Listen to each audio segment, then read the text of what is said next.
Beyond Time, bab 881-882. Untuk melihat video selengkapnya, sahabat bisa kunjungi playlist yang telah Sabta Novel sediakan. Yuk mari, kita berimajinasi bersama dan masuk ke alur ceritanya.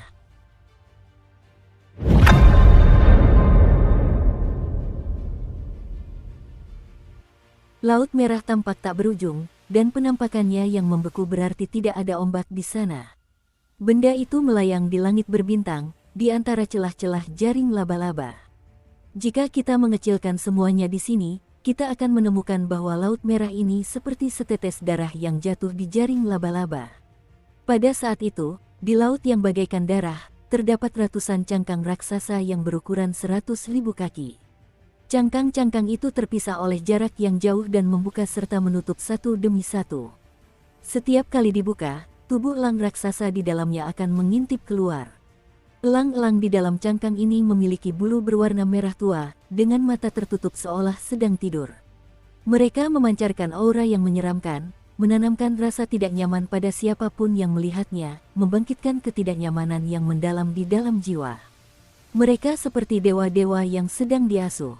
Melihat semua ini, pemahaman Su King tentang alam ilahi meningkat. Selama hari-hari itu, dia dan sang kapten menjelajahi alam ilahi ini, dan banyak dari apa yang mereka lihat dan rasakan melampaui batas pemahaman. Sebagian besar fenomena di sini tidak sesuai dengan logika dasar. Terlepas dari apakah itu ikan-ikan besar berjanggut yang berenang di udara, mata penghancur yang terbuka ketika bintang-bintang berguncang, atau laba-laba yang mengabaikan mantra. Mereka semua memancarkan keanehan. Kau lihat itu, King kecil. Kerang-kerang ini bagus sekali. Sang kapten berdiri di samping Su King dan menatap cangkang-cangkang itu. Matanya berbinar saat dia berbicara dengan penuh semangat. Perhatikan lebih dekat, ada bakso di dalam cangkang-cangkang itu. Percayalah, ada mutiara ilahi yang tumbuh di dalam bakso-bakso ini. Mutiara ini tidak berguna bagi orang lain, tetapi bagi kami, benda ini dapat menjadi landasan penting untuk mendukung acara besar ini di masa depan. Lagi pula, kau tahu aku orang yang baik hati dan tidak tahan melihat orang lain menderita sama sekali. Lihat, setiap kali cangkang-cangkang ini tertutup, mereka tampak kesakitan. Jelas sekali mereka ditusuk oleh mutiara-mutiara itu. Sang kapten menjilat bibirnya dan menatap mutiara-mutiara itu sambil berbicara dengan Su King. Mari kita lakukan sesuatu yang baik dan bantu mereka. Keluarkan mutiara-mutiara ini dan biarkan mereka merasa lebih nyaman. Su King terdiam. Dia menatap cangkang-cangkang itu, lalu ke Laut Merah. Dia merasakan niat mengerikan yang dipancarkan oleh mereka dan juga merasakan krisis hidup dan mati yang muncul di hatinya. Dia yakin bahwa Laut Merah darah ini pasti menyembunyikan bahaya yang mematikan. Adapun kata-kata kapten, dia langsung mengabaikannya. Dengan pikiran untuk tidak pernah berpartisipasi, tubuh Su King bergetar dan dia ingin mundur dan pergi. Ketika sang kapten melihat Su King hendak pergi, ia langsung merasa cemas dan buru-buru berbicara. Adikku, jangan pergi. Aku punya cara untuk mendapatkan mutiara itu dengan aman. Lihat, aku sudah siap. Sembari berbicara, sang kapten dengan cepat mengeluarkan seutas tali. Ikat salah satu ujung tali ini ke tubuhku dan kamu pegang ujung lainnya. Setelah itu, cari cangkang kerang yang terbuka dan lemparkan aku ke dalamnya. Setelah aku menggali mutiara di dalamnya, aku akan memberimu isyarat dan kamu bisa menarikku keluar. Dengan kecepatan saya dan bantuan Anda, tidak akan ada yang salah. Su King ragu-ragu dan melirik tali itu. Tali itu tampak agak familiar. Itu adalah tali kulit. Setelah mengamati pola-pola di atasnya lebih dekat, Su King menghela napas dalam hati saat ia mengenalinya. Mengerti, haha, adikku, kau lihat usahaku, kan? Bantu aku. Sang kapten tersenyum. Itu adalah kulit sang kapten. Sama seperti dulu di wilayah persembahan bulan, sang kapten jelas-jelas mengupas kulitnya dan menjadikannya tali. Tingkat dedikasi seperti itu membuat Su King sulit untuk menolak, jadi dia menatap kapten dengan penuh arti dan mengangguk. Melihat persetujuan Su King, sang kapten menjadi bersemangat dan mendekat untuk membahas detailnya. Su King juga memikirkan rencana selanjutnya secara komprehensif dan melakukan beberapa penyesuaian. Kemudian, dengan menggertakkan giginya, dia mengangkat tali dan kapten lalu terbang ke atas. Dia muncul di Laut Merah darah. Tak lama kemudian, ia menemukan sebuah cangkang yang baru saja terbuka. Hampir seketika elang raksasa di dalamnya mengintip keluar, sang kapten mengenakan sarung tangan khusus dan berteriak. Itu saja, Su King tidak ragu-ragu dan mengayunkan tali di tangannya dengan kuat. Seketika itu juga, kapten di ujung tali lainnya melesat dengan kecepatan tinggi. Seluruh tubuhnya berubah menjadi cahaya biru yang menembus kehampaan dengan kecepatan yang luar biasa dan melesat masuk melalui celah cangkang. Mungkin karena persiapan sang kapten memang sudah cukup kali ini, atau mungkin karena penyembunyian buku tanpa kata itu sangat menakjubkan, sang kapten, yang berukuran sebesar nyamuk, tidak menarik perhatian elang raksasa itu. Ia berhasil memasuki cangkang tersebut. Saat mendarat di daging di dalamnya, mata sang kapten bersinar dengan cahaya biru. Tanpa ragu sedikit pun, ia menyeka daging itu dengan tangan bersarungnya. Sarung tangan ini aneh. Ketika menyentuh daging di dalam cangkang, daging itu benar-benar menggeliat dan menyebar dengan sendirinya, memperlihatkan mutiara di dalamnya. Sang kapten sangat gembira. Dia memeluk mutiara yang ukurannya hampir sama dengan tubuhnya dan mundur dengan cepat. Pada saat itu, Su King juga mengerahkan seluruh kekuatannya untuk menarik tali di tangannya. Dengan bantuannya, kecepatan sang kapten menjadi semakin cepat dan ia langsung melesat keluar dari cangkang. Ketika dia kembali ke sisi Su King, sang kapten tertawa terbahak-bahak. Bagaimana, King kecil? Aku sudah bilang tidak akan ada yang salah. Su King merasa curiga. Dari kelihatannya, masalah ini memang seperti yang dikatakan kapten. Tidak ada bahaya. Namun, kebiasaannya tetap membuat Su King waspada. Sang kapten menggelengkan kepala dan menghela napas penuh emosi. Kau harus percaya padaku, adik junior. Ayo, kita lanjutkan. Sambil berbicara, kapten itu menunjuk ke sebuah cangkang lain yang tidak jauh dari situ yang akan segera terbuka. Begitu saja, dengan bantuan Su King, waktu berlalu. Setelah sekitar 15 menit, jumlah mutiara yang dikeluarkan kapten sudah mencapai lebih dari 10. Dia selalu berhasil dan tidak pernah gagal. Bahkan pernah ada saat kapten mengambil 2 mutiara dari sebuah cangkang dan kembali dengan selamat. Aku agak lelah. King kecil, ayo, ayo, ayo. Bagaimana kalau kamu mencobanya? Su King menolak. Alis sang kapten terangkat. King kecil, kau semakin penakut sekarang. Lupakan saja, serahkan padaku. Kita butuh 100 mutiara ini. Sang kapten mengangkat dagunya, menunjukkan sedikit rasa jijik, memberi isyarat kepada Su King untuk mengusirnya. Su King tidak mempedulikan kata-kata kapten. Dia telah memutuskan bahwa dia tidak akan terlalu terlibat kali ini. Karena itu, seperti sebelumnya, dia mengusir kapten. Namun, kali ini, meskipun sudah terlambat, kecelakaan itu tetap terjadi. Begitu sosok kapten memasuki cangkang, sebelum dia sempat menggali mutiara, elang raksasa yang awalnya mengabaikannya, tiba-tiba membuka matanya dan menggigit tali dengan paruhnya yang tajam. Dengan suara retakan, tali itu putus. Sang kapten terkejut dan ekspresinya berubah. Dia mencoba mundur tetapi sudah terlambat. Cangkang itu langsung tertutup. Laut itu tenang dan tidak ada gelombang di sekitarnya. Hanya Su King yang berdiri di udara dan memandang semuanya. Dia menghela napas panjang. Dia tahu bahwa ini pasti akan terjadi. Oleh karena itu, pandangannya tertuju pada cangkang yang tertutup. Setelah itu, dia melihat cangkang-cangkang yang didatangi kapten sebelumnya. Tak satu pun dari cangkang itu terbuka lagi. Jelas, ada jeda waktu antara pembukaan cangkang-cangkang ini. Aku sudah tidak bisa menunggu lagi. Su King menarik napas dalam-dalam dan wujud dewa keempat segera muncul. Saat benang jiwa memenuhi seluruh tubuhnya, 9 kepala Jiuli juga mengelilinginya. Untuk mencegah kecelakaan, wadah magus kelima di tubuhnya bergemuruh dan setengah dari wujud leluhur magus di dalamnya langsung turun ke lautan merah ini. Saat muncul, laut merah bergetar dan semua cangkang bergoyang. Kekuatan ilahi dari segala arah segera menyelimutinya dan rasa bahaya yang hebat pun muncul. Hati Su King bergetar. Saat itu, dia tidak ingin terlalu banyak berpikir. Dia mengumpulkan seluruh kekuatannya dan merobek cangkang yang telah menelan sang kapten. Peluru itu bergemuruh. Berkat upaya maksimal Su King, akhirnya sebuah celah berhasil dibuka. Meskipun berupa celah, seseorang masih bisa melewatinya. Kakak tertua, Su King berteriak. Sesosok tubuh melesat keluar dari celah itu. Su King tidak bisa bertahan terlalu lama dan tiba-tiba mundur. Cangkang itu kembali tertutup dengan keras. Su King juga dengan cepat menarik kembali seluruh auranya. Barulah kemudian kekuatan ilahi yang menyelimutinya dari segala arah sedikit mereda. Adapun sang kapten, ia berada dalam kondisi yang sangat menyedihkan. Seluruh tubuhnya basah kuyup dan kulitnya terkikis hingga tulangnya terlihat. Hal yang sama terjadi pada wajahnya.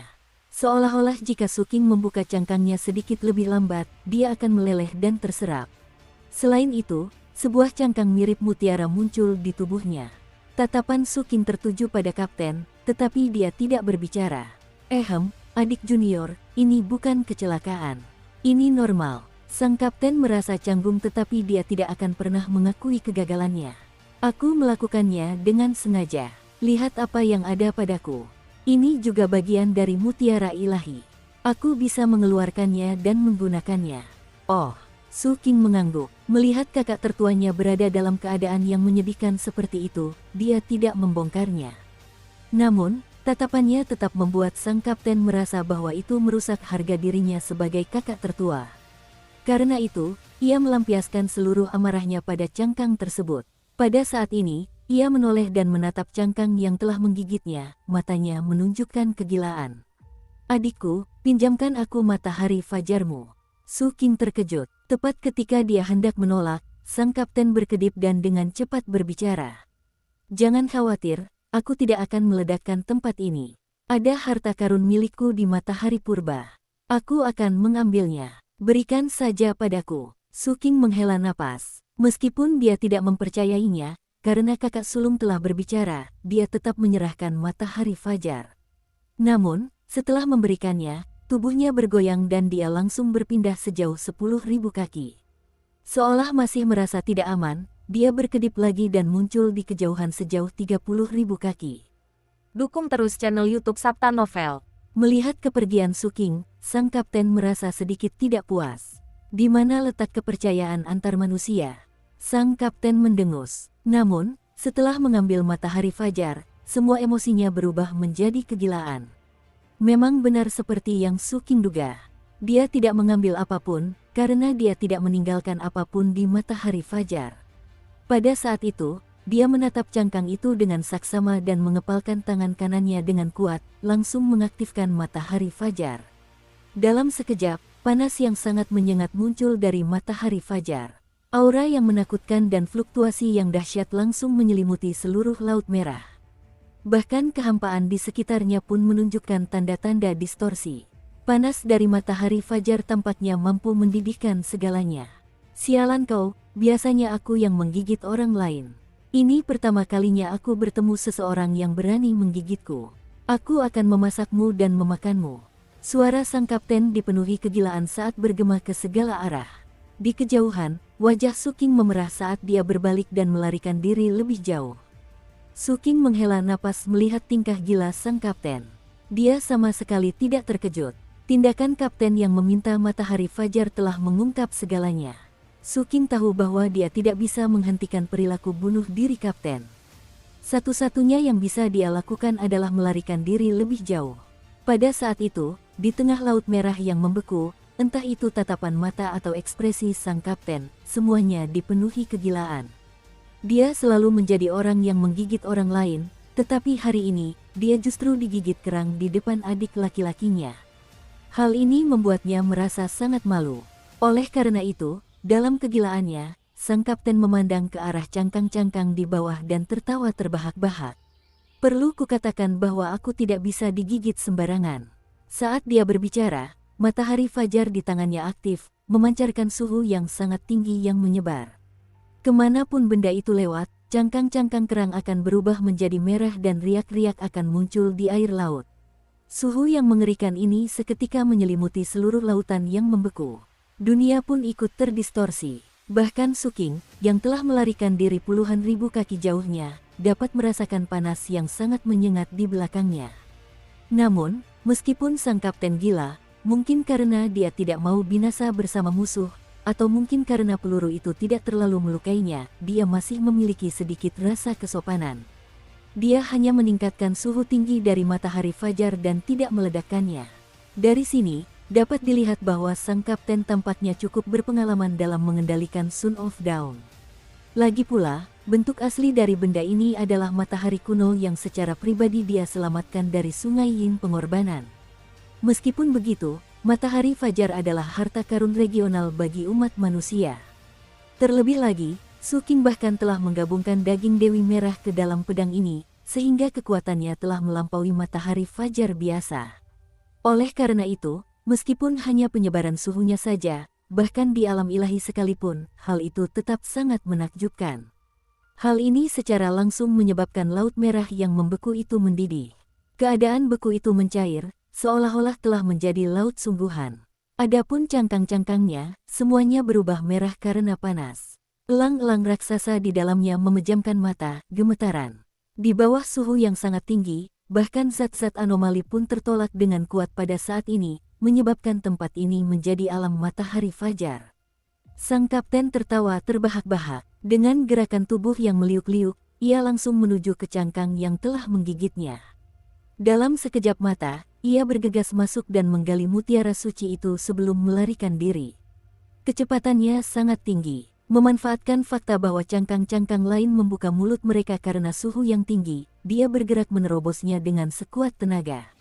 Sambil menggali mutiara, dia berbicara dengan angkuh. Dasar sampah, patuh saja dan biarkan aku mengambil mutiaranya.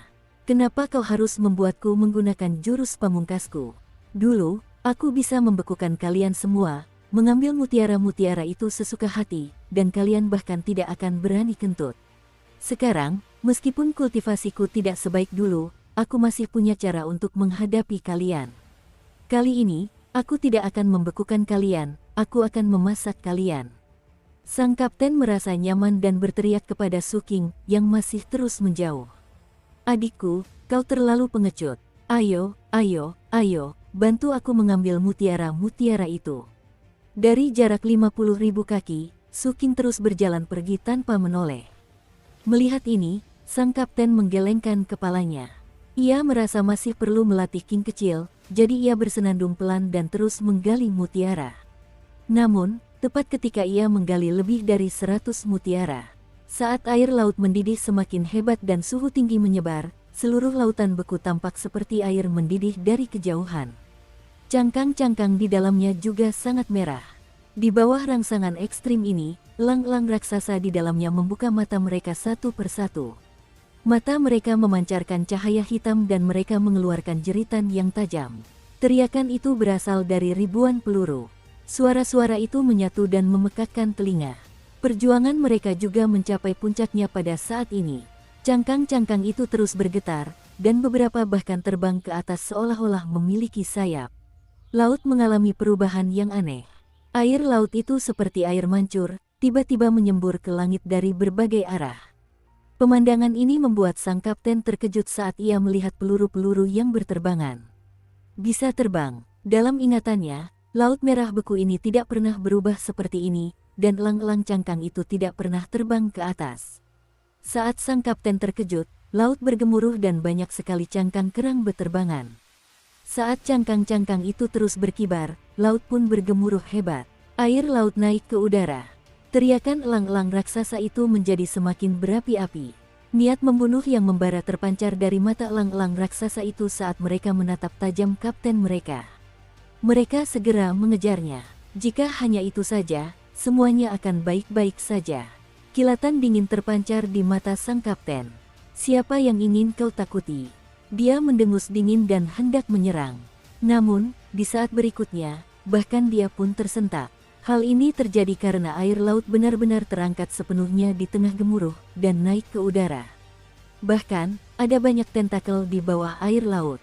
Sang kapten terkejut. Secara naluriah, ia menyimpan Sun of Dawn dan berbalik berlari ke arah Su King dengan sekuat tenaga.